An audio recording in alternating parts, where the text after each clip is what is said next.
Welcome to Truish, your soft news bulletin delivered hot off the press to you by me, Daisy Maskell. And joining me as my expert correspondent this week is Morgan Rees. Hello. Hello. Hey. How are you doing, Daisy? I'm good, darling. How are you? I'm ticking all right. It's the hottest day of the year so far. I'm in all black.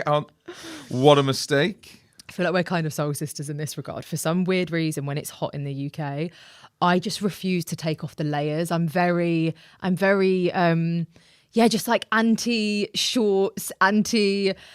What about it? Does it feel revealing? Do you feel vulnerable? I think we have to be like way into the 30s for me to get an arm out in the UK, because I just don't want to fall into the stereotype. So your outfit today is just so matching my summertime vibe. Oh, really? Yeah. For the listeners, I look like I'm come straight from the Addams Family photo shoot. I'm in a black posh tracksuit and Doc Martens. Where do you stand on tracksuit and Doc Martens? I'm so in. So in. I'm in. Excellent. Like for me, I think a tracksuit goes with any type of footwear. Like that whole trend of like wearing heels in a tracksuit, like I go for it. I'm completely head to toe in boyfriend clothes. I'm only dressed by them. Where you found a common ground. Tell me where you sit on this. He's very fashion. Yep. I'm very charity shop. We've met in the middle, vintage. Stunning. Hello. I feel like I'm the baby of the two of you, because I'm like I love a bit of designer, but I also will ride and die for a car boot charity shop. So I'm so there. I think this is gorge. Meet in the middle, make it vintage. I know. So this is the reason I put it on my story today, on my Instagram story. Yeah. I said, does tracksuits go with Doc Martens? It's 50-50. No, I think an unexpected, this isn't necessarily unexpected, but I think unexpected footwear is always a fashion statement. An unexpected footwear choice immediately makes an outfit more chic. So Doc Martens go with anything. Hey, there you go. And then we've got to talk about your outfit. No, I don't know what we're dressing ourselves in. It is kind of very much charity shop. Love a charity shop. I love everything about it. I love the finding of the steel, wading through the cack. I love the fact that every teenager treats it like it's a punishment, but every elderly person that works there treats it like it's the military. Yes. I adore the cacophony that is of charity shop. When you're a bigger lad, a lot of the people that die have your size, so there's a lot of my clothing in charity shops. Right. A lot of XLs, a lot of XXLs in the charity shop. That's a really interesting point that you found. So I find that a lot of my style is very old lady. So I guess a lot of the people that die and then get their clothes or their home goods donated are right up my street. Yeah. Well, I hear that you went to a wedding. You didn't only go to a wedding recently, but what were you, a master of ceremony? Master of ceremonies. This is so important. Which sounds very grandiose, doesn't it? But essentially it was just me going, please welcome the new Mr. and Mrs. Pottle, me introducing people, that sort of thing. It's my job. But we were saying just before that I've met Master of Ceremony Friday, Saturday night gigs. You know, people that have had 3 pints, hen do, stag do, that sort of nonsense, or big venues, sometimes small venues, mainly small venues. But I was just introducing every aspect of the wedding like I was introducing Mickey Flanagan onto the stage. Yeah. I love it. Yeah. Did you have I feel like this role requires like a cane or something. Did you have wanted to get a bell and pretend I was the wedding crier. Yeah. I wanted to go, hear all the bridesmaids, all the groomsmen to the photos. And I wanted to do that. And then obviously there was divorced parents drama there, where it was all good, but it's like I don't know everyone's names. Yeah. And some people can't be in the same room as each other. And like they shared names. It was like, oh my God. But you smashed it, darling. You absolutely smashed it. Yeah. I am pretty proud. Oh, that is fun. No props involved. Well, Morgan, what is on your docket this week? What have you got for me? What have I got for you? Yeah, give it to me. I think I have refound what the internet is supposed to be about, to me. Okay, that's quite the task that you've taken on there. Well, no, it landed on my lap. This is the one thing about the algorithm. I think it's rotting everyone's brain. I think it's for the detriment of humanity, and I think it is the source of a lot of hatred in the world, but sometimes it really nails you. Oh, I'm so excited. We've got a little video. Well, it is a woman from Swansea called Dawn Fern, and she is a foodie, and she's made a whole Instagram and whole social media about finding the best custard slice in South Wales. Yes, thank you. Thank you, Dawn Fern. Dawn Fern, yeah. Dawn Fern is getting a follow. Oh my gosh, can I see some of her vids? Yes, so we got South Wales custard slice tour. I have found 5 different ways to eat a custard slice, which I'll tag now. But I found a bonus way, and this is ingenious.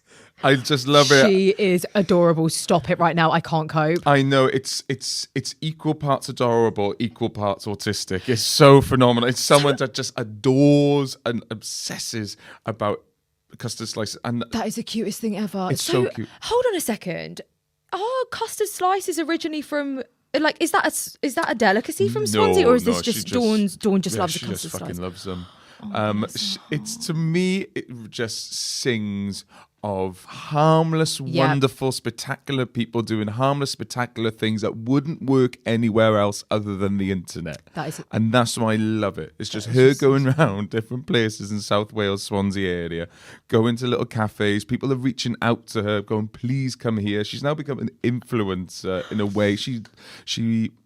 So she's a full-time carer of her mother-in-law and a friend of a friend. There's 85 and 100 years old. So she just does, and she just does this on the side. Stop! That is the cutest thing. We need more Dawn fans in the world and on the internet too. I just love it. And it's inspired me. I want to do something now. Do you have a specialist subject, Morgan, that you could get on TikTok and talk about, or is there like one, even if it's a foodie thing that you're the connoisseur of? I'm a wannabe connoisseur. I want to deep dive into something. This is the thing. I thought we could brainstorm. I wanted to ask what your one would be. Oh, okay. I've already seen someone do sticky toffee puddings. Do you know what I am? What are you? A tiramisu. There's your next series. I'm a tiramisu. Can I like, this is a terrible, terrible confession, but there is a Italian, I think there's one, the one that I go to, my go-to one, but I think there is another one in London, is Pizza Papagoni's on Stroud Green Road. I would go to say it's like the best. It is the best Italian, even out like. Oh, we're not talking inside, tiramisu. We're talking about Italian. Inside and outside of Italy, but their tiramisu. Morgan, oh my God, I can't. I must order this tiramisu, I swear to God. Yeah. Maybe 3 times a week on delivery. They get it sent to me. You don't go 3 times a week. Swear to you now, it's an illness. That is mental. It is an illness. No. It's so bad. On my receipt, you know, when you get a receipt, I think it is actually only Deliveroo that delivers this level of humiliation, but it will tell you how many orders you've done from that place. I think it says mean. Like it will label you as like frequently ordered from, and it literally has, I think, something like 46 orders. It's horrific. And it's just the tiramisu that will get delivered. Yeah. So I think I think I could be a tiramisu connoisseur. Do they know you as tiramisu lady? If you walked in, would they go, "Oh my God, it's her, tell the chef." 100% they really? know. No, I'm telling you, they definitely know. And I need to actually, because I have been in there many times and actually sat down and had like a 3-course meal. But I've never told them that I am the woman that orders the tiramisu 3 times a week. But if I did, they would 100% know who they would be able to put like a face to the order, because it has to be a running joke in that establishment now. We've got a shelf in the fridge just for you. That'd be what it is. Because we were talking to producer James before about he just had the best roast. What pipped that roast to being the best one? What pipped that tiramisu to being the best tiramisu? Do you know what? I think they're not very alcohol heavy with it. It's more of a coffee flavour than the alcohol. And I think the alcohol, because I actually had a store-bought tiramisu over the weekend, and it just was not a patch. It was not a patch on this one, because they've gone very alcohol heavy, and I feel like a lot of places do. Whereas the coffee comes through, the sponge is soaked to perfection, and it's in like big square slices. Yes. The cream to sponge ratio is spot on. Mm-hmm.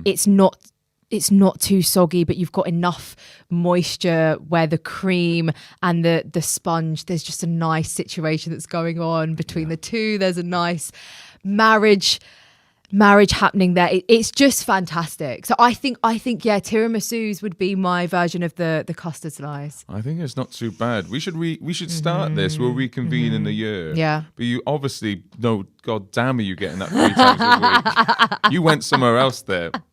But I like the so my version of Dawn is that Rate My Takeaway guy. Have you seen him? Oh, yeah. I do kind of like John, him. is it? Yeah. He's got his little table set up and everything. Yeah, perfect. I think he's quite cute. My boyfriend introduced me to him, and I thought he was kind of like a niche internet, like one of his internet heroes. But I saw that he was at the Brits this year. He's humongous. He's huge. Yeah. Stop. Well, there's like another guy I do comedy with him. He's found like a really fame's the right word I'm searching for. His name's Sandro. You might have seen his thing. Similarly, he goes, "What are you drinking a day?" And it's just him logging as much as he drinks in a day, and it's obscene. You have to follow him. He's probably got another 4 years left, and then he's wonderful. I really want to do something like that. I want him to come to Pride, and I want him to do "What are you drinking a gay?" It doesn't quite work. That's fun. That's so fun.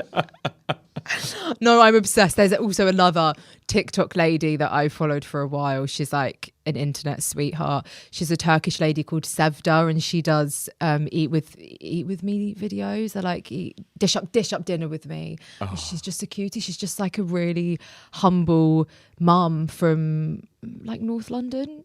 Yeah, and she's just adorable. She's just got her little family, and she just dishes up dinner every night. And I'm there. I'm just so into it. I'm so into that side of the internet. Yeah, me too. It's and again, I'm saying something that I just love the fact it's harmless. And I know, okay, you poke and prod, you got to test the boundaries sometimes, and you run the line, you walk the line. It shows your hypocrisy sometimes, but sometimes you're just like, oh God, this is just harmless and brilliant. You need that bit of light in your life sometimes, I tell you. You really do. I love that. Thank you so much for bringing that on this week's episode. That is like so bang on, and that's just made me smile today.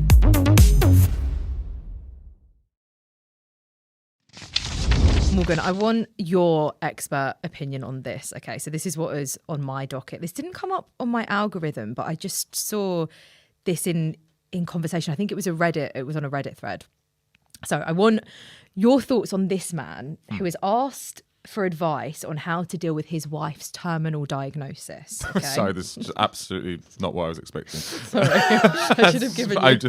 It's just quite a gear shift from custard slices. That's all right. I just was not prepared. Okay, so let me just prepare you this time. Yeah. Let me not make the same mistake again. We're about to shift gears. Okay, cool. Okay, cheers. Again, from terminal illness.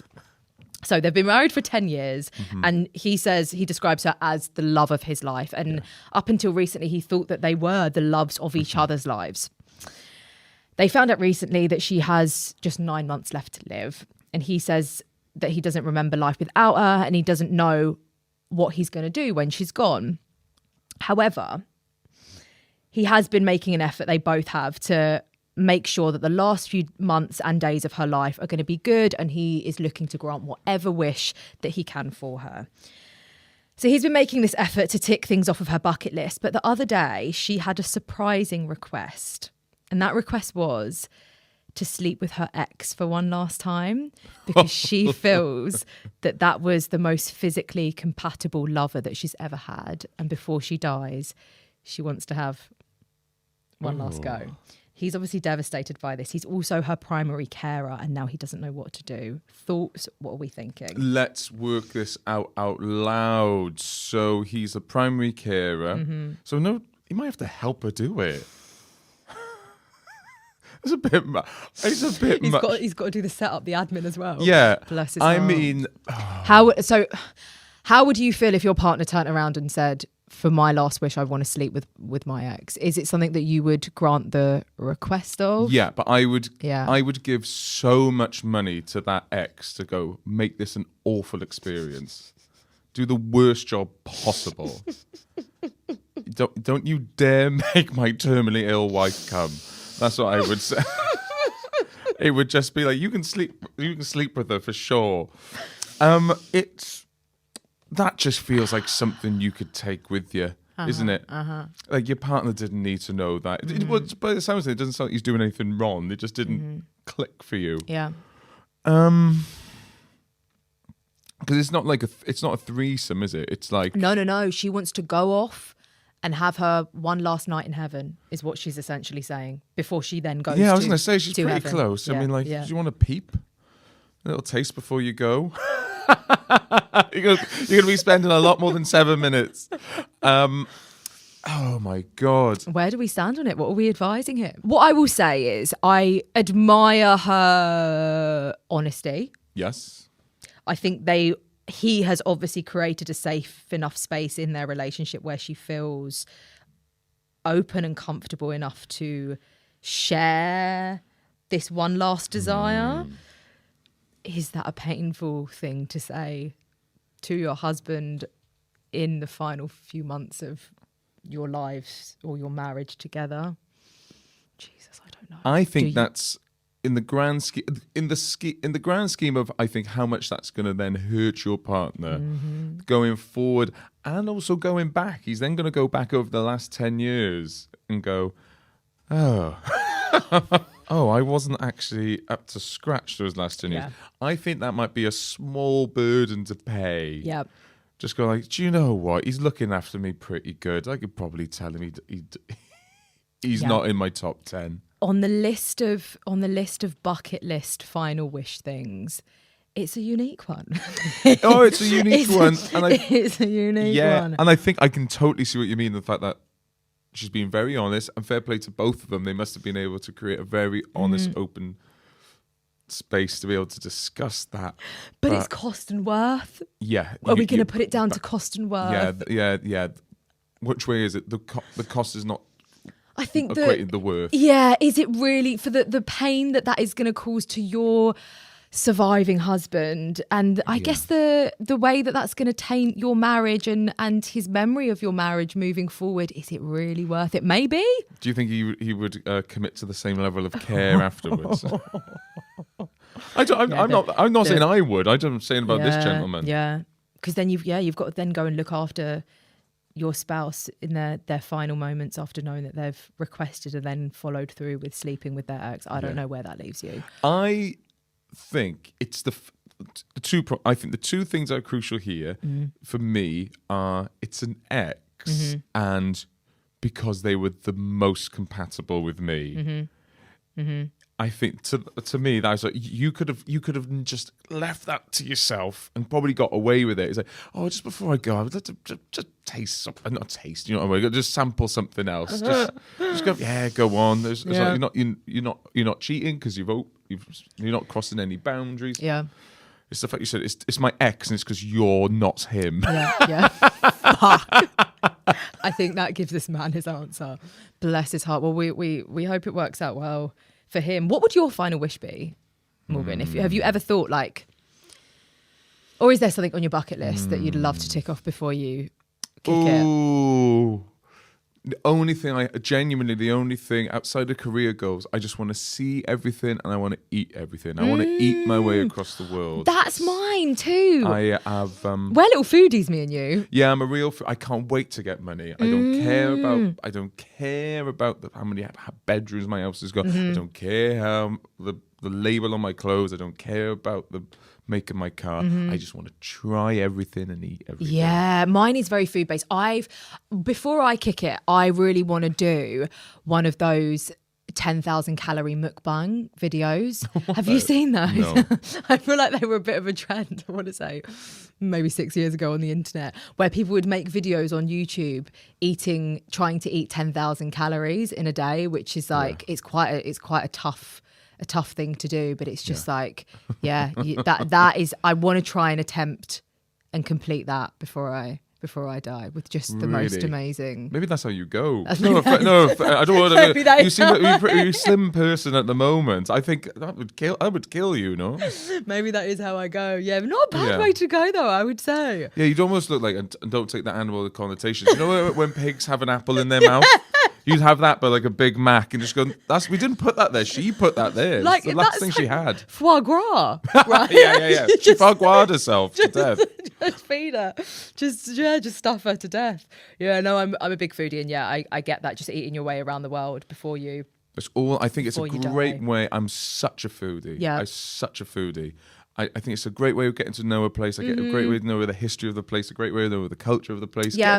Great way of getting to know people. And just to connect, right? There's something food is so beautiful. Though I love that. That's a great answer. I think the best thing to do on holiday is take a class. A cooking class. Yeah, I take a cooking class whenever I go on holiday. Yeah, like that. And also your thoughts on this one, moving away from final thoughts and sleeping with the ex. I was watching an old episode of Shark Tank, which I'm a massive fan of. Do you like Shark Tank? Do you like Dragon's Den? Yeah. Yeah. Yeah, they're fun. Yeah, my friend just was on it. And Stop. yeah, he's huge. Who are they? What did they make? Vegan dog food, Omni. So my friend Shiv was on it, and Stephen Bartlett and Deborah Meaden. Oh my invested. gosh. Yeah, they just reported just a kid from Birmingham. Just worked his way up now, 11 million in sales. That is insane. I'd love to know what the behind the scenes of being on Dragon's Den is like. That is so fun. Yeah. Would you ever go on? Do you have a little invention in your mind or a business that you'd like to one day see?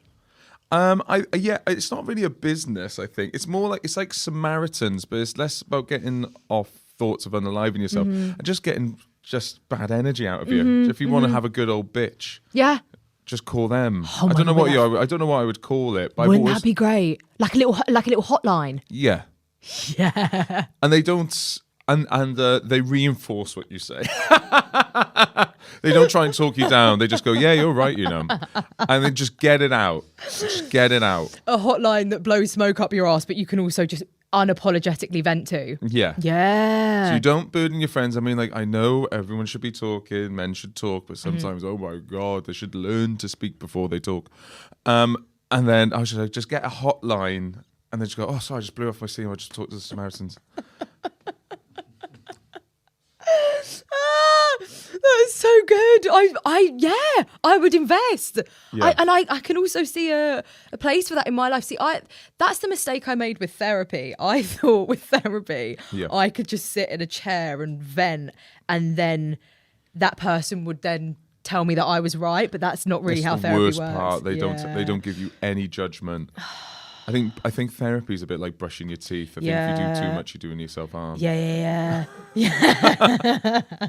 Like I just got to a point where I was like, I forgot that this was the part that I was paying for. I was paying to vent, but I was also paying for someone to also tell me about myself, which I don't love that bit. Yeah. No, me and my partner did couples therapy very briefly. Did Everything you? It was just one argument we couldn't get over. We were like, right, we need well, not a third, but we need an adjudicator here. But that was the issue. We were looking for an adjudicator. We got and they were like, oh no, because we had the couples therapy. And we're like, but which one of us is right? So I'm so interested in couples therapy. Where does that mediator stand? Do you ever feel like, well, when you left your session, did it feel like one person was more vindicated than the other, or were they very neutral? They were annoyingly neutral. Really? Yeah, I mean, they were doing the right thing, which is so annoying sometimes. But it was like, oh God, I guess we got. It was really good. What am I dancing around here? No, none of us felt like one of us was more vindicated. Okay. But that was secretly what we were hoping for, I think. But it was just one argument we couldn't get over. Everything's still roses. And sometimes, actually, I guess in that sense, sometimes it's just good to have that third person in the room for you to just like open up and speak about how you're making each other feel. So yeah, I get that. But a hotline would be fantastic. That's a great little startup to think about in the future. I like that. Yeah, I just think that some people are like, the amount of times I've gone out with friends, I've gone like, hey, anything on your mind? Yeah. Well, not anything on your mind. Or what's going on? And then you just go like, I've also got stuff going on. Yeah. This can be a bit of a two-way street sometimes. Yeah, sometimes, yeah. That unloading and not feeling bad about it would be fantastic. Yeah. Love that. Well, I was watching this episode of Shark Tank, not Dragons. I don't know why I'm not as into Dragon's Den as I am Shark Tank, but now that your friend was on it, I'm going to go and find their episode because I'm so interested to see how that panned out. But there was someone on Shark Tank that created this fantastic contraption that stops people from spitting all over their birthday cake when they blow out their candles. Okay. Which is my pet peeve. Yeah. How do you feel about people blowing out candles on a birthday cake? Is that something that knocks you sick, or are you okay with... I'm surprisingly good at just going, never mind about that. And I'm too focused on the cake, to be honest. You're already there with your side plate. Yeah, I don't mind that because that's by accident. I just go, it's like, like the one thing that puts me off having kids is the fact they don't cover their mouths when they cough. Have you seen a kid cough? It's gross. And so yeah, I can, for some reason, I can go, yep, it's cool, that's fine, because it was unintentional. Intentional. Yeah, I had no idea it was the intent of a spit that makes me decide if I like it or not. How do you feel about kids that blow out other people's or want to blow out other people's candles on like their birthday? Wherever the one thing down from smacking, I think, should be employed. That's what I'm like. I think like a harsh lesson has to be learned here. I get served those videos all the time on my algorithm. It's just kids trying to blow out other kids' candles. It's just compilations of them. Oh my God. Yeah, there was a girl at school that did it, and we all really disliked her, and we never saw her again. I don't want to say her name. I can picture it. We were old. We were about 16 as well. Oh my God! And she insisted on blowing out other people's candles. Yeah. And it was like in the summer holiday, so we weren't seeing her at school the next week. She blew out someone's candles. We were like, "What the hell are you doing?" And we never saw her again.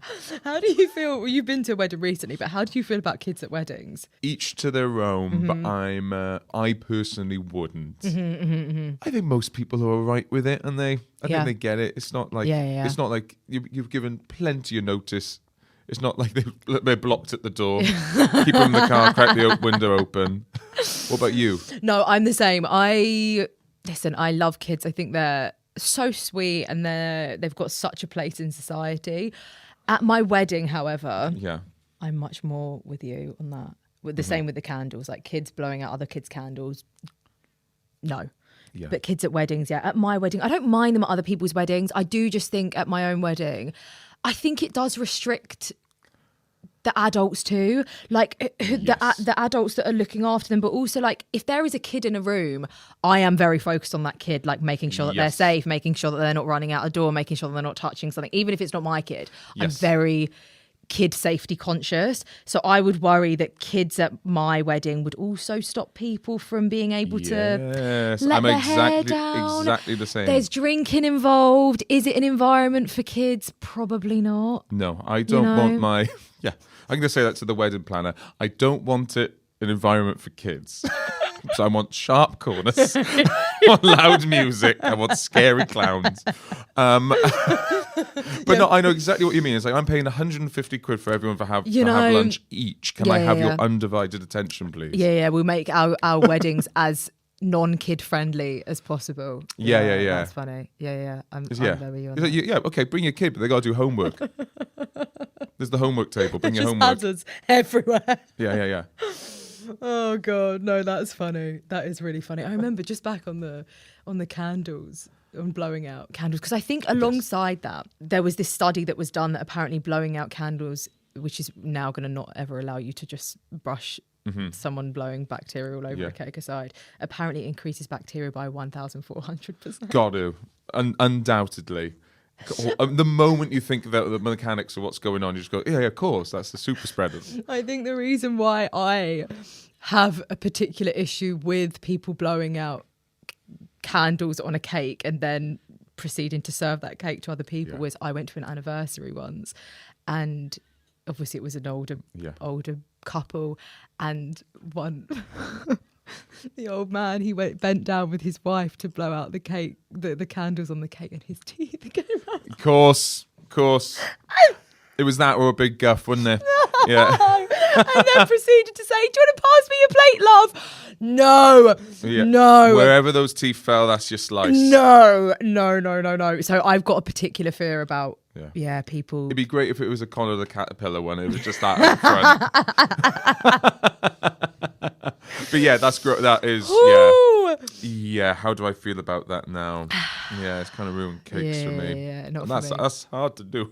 Not for me. Oh God, Morgan. So what is the device? Is it just a tube? Is it a straw? Like a tube. It's almost like, it looks like, I think they did invest. Yeah, I think it was an old episode, so I think the business is like no more. But I kind of get why, because it does kind of take the fun out of the pick of you blowing your candles out. It was like a tube that they blow into, and I think it's got like a little fan on the end, so it's the fan that actually blows out the candle as opposed to your breath and your spit. And I think there's probably some sort of contraption inside this tube that catches all of the bacteria. Okay, wow. I don't know what my invention would be, but your hotline invention has really got my mind ticking over. I don't know what my invention would be for Shark Tank or Dragon's Den. I don't think I'm as creative as you. I got another one. It's not a device. It's just a pet peeve that I think we've got to work around the pet peeve. And mine is the fact that spices jars don't accept teaspoons into them. Oh, so everything will ask for a teaspoon, and you can never get a teaspoon in. Yep. So I think we need to make narrow teaspoons that still have the same serving size but are narrower in length. Because the problem is they have that, which is even more annoying. So even when you I feel like we've got the same spice jars. Yeah. Even when you unscrew the main lid, it still doesn't fit inside. No. But they create that most ridiculous contraption on the top of the spice jar. Half of it is the sprinkle side. Yeah. I don't know what you're fitting in the other half. Yeah. Yeah. I'm so with you on that. It's infuriating. So you have to sort of try and tip it onto the teaspoon, which ends up going everywhere. Completely. 100,000 in your spoon. Yeah. You're a little Steve Jobs, Morgan. You're a great little inventor, you are. Oh my goodness. This has been such a joy to have you on this episode of Truish. Please tell me what you've got coming up for the rest of the year. I have got a tour this September onwards in the UK and Ireland called What a Bummer. I love the name of this tour. Yeah, thanks. It's really good. One problem is I'm only getting bummers at the moment, so it is open to everyone that doesn't bum. I should stress. That is the one problem I've done that with the first tour had a bit of a gay pun. It was called By and Large. Love it. And then I was like, oh, I got loads of bi people. I went, of course. What was I thinking? I love it. Yeah, so I got a podcast called Chatting with Chose, which I do with Josh Jones and Garode Farrelly. Other than that, it's social media. Other than that, got loads of things in the works. Let's just hope one of them pops off. It's so exciting. What can we expect from your tour? It's just it's changed since when I first wrote it. It is genuinely an hour and a half of a great laugh. Got some secret support acts, which is absolutely brilliant. Amazing. And something a little different as well in a few of the big venues like Bloomsbury Theatre and the Bristol Old Vic. Otherwise, it is just long stories about 3 years being in a relationship, experimenting with clothing, bit of a story about neurodivergence, and just your classic knob gags. Oh, I love it. Oh, it's so exciting, Morgan. Thank you so much for being here. Oh, thank you for having me. Of course.